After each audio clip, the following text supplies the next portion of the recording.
Ndowooza ne ku mulundi guno tujja kukkiriziganya nze naawe nti ffenna twali tuteeseteeseeko okubaako gye tulaga ng'amba emikolo era n'okuba bulungi engatto yo bw'oba musajja omukyala n'oteekateeka bulungi olugoye lwo.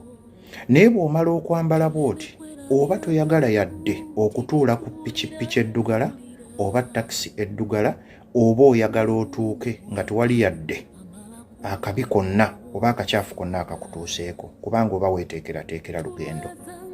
Nabwe kityo mu mbeera y'obulamu bwaffe nga tweteekerateekera okutuuka mu desitini yaffe oba okutuukiriza ebirooto byaffe, waliwo ebintu bye tutalina kubeera nga tukkiriza okutudistracting oba otukoonako nga tutambula okugenda gye tulaga.